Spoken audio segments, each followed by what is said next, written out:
And that's because certificates. Yeah, certificates. Let's put it. Education, Education, education, yeah. but not certificates. So I But the think truth is, the stereotype on him. I think no. it's, The point I was trying to bring out yes, was if you do not know your history, there's no way there's no way you can. That's true. could try to Absolutely. get towards the future. Absolutely.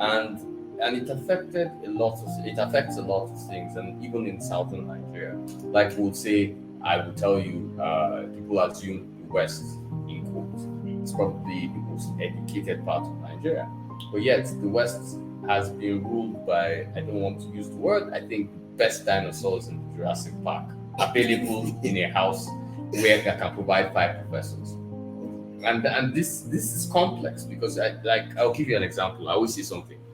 When I was asked something somewhere and someone said, what's the most backward state in democracy in Nigeria? And I said Lagos. And they asked me, why would you say that? I said, because Lagos has had one governor since 1999. And now it look like what I'm saying doesn't make sense.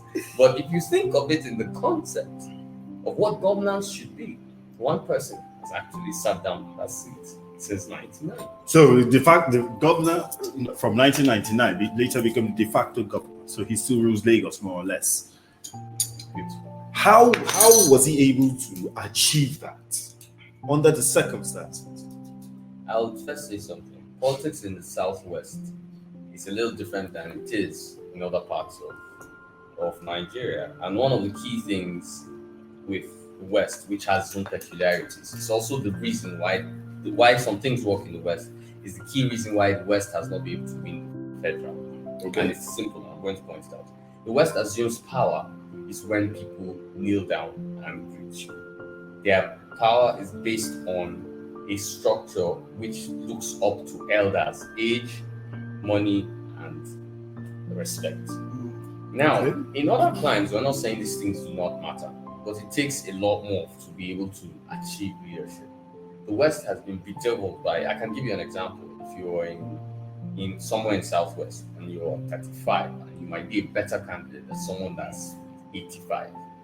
They will tell you your elder cannot be running in the streets. Your family will disown you, and that's common in the Southwest on those kind of issues. So the Southwest is, as how I put it, is chained by the same thing that makes it peculiarly the Southwest. That's actually quite shocking.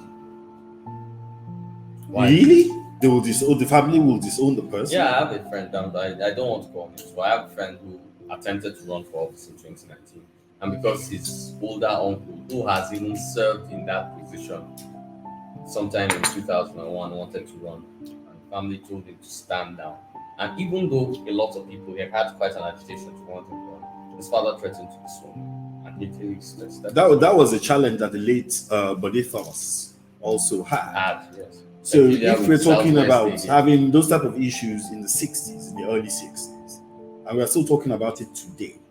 Now, in northern Nigeria, it seems that is also a similar situation where you see the elite lording it over the masses.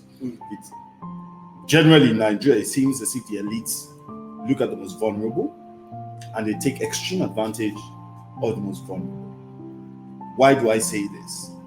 You have political power, you have economic power, and then you have the educational power as well. And then you deprive a certain part of society, who are the masses, from actually having any form of adequate education.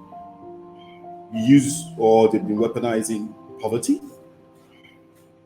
How and when do we start looking at issues and say, you know what? Leadership is not about being at the top. Leadership is actually about serving people. We'll be right back shortly after this, and we'll get back to KALOMA. Mustapha, KALOMA is going to take us up on the issue of education.